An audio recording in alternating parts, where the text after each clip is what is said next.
Title: Now You Wanna Love Me? There was once a boy named Toby, born into hardship and raised in pain. His mother died during childbirth and his father passed away when he was just 6. Left with nothing, little Tobe was taken in by his father's second wife, his stepmother, Madame Clara. From the very first day, Madame Clara made it clear, "You are not my son. I only took you in because people were watching." She fed her own children meat and rice but gave Toby watery Gary. He slept on the floor beside the kitchen while her children had soft beds. If anything broke in the house, even if Toby wasn't near it, Madame Clara would shout, "Nay you! Bad luck, orphan!" But Toby didn't complain. He learned to survive in silence. He cleaned, cooked, fetched water, and stayed out of the way. Deep down, he knew he had no one, but he also believed he was meant for something greater. In school, Tobe worked harder than anyone.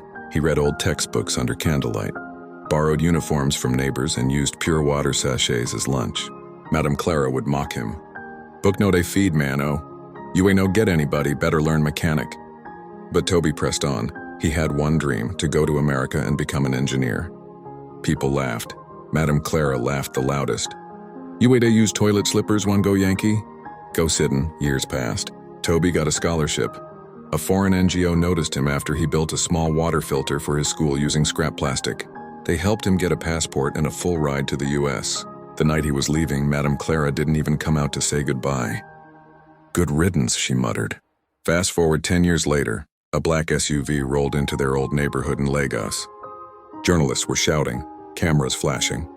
Out stepped a tall man in a clean suit, dark shades, and a calm presence. It was Toby. He now spoke with a polished American accent. "Hi, ma'am," he said when he saw Madame Clara. She nearly fainted. I didn't know you were coming," she stammered. Toby looked around the compound. Nothing had changed except him. "I just came back to donate $50 million to my old school, and to build a tech hub for orphans like me," he said calmly. Madame Clara's mouth hung open. "My God, Toby, my son, my child, forgive me," she said, reaching out. Toby smiled slightly. "You never called me son before. Now you want to love me?" She burst into tears. "I was wrong. I didn't know you'd become this." Tobe didn't yell. He didn't gloat, he just nodded. "I forgive you, ma'am, but some things I'll never forget." As he walked away, kids from the area ran after him, shouting his name, taking pictures. Madame Clara stood there crying, her voice cracking. "Tobe, I'm sorry. I didn't know your silence was strength." But it was too late. Moral of the story: never look down on someone just because they have nothing today. Life has a way of turning tables, and when it does, your nobody might return as somebody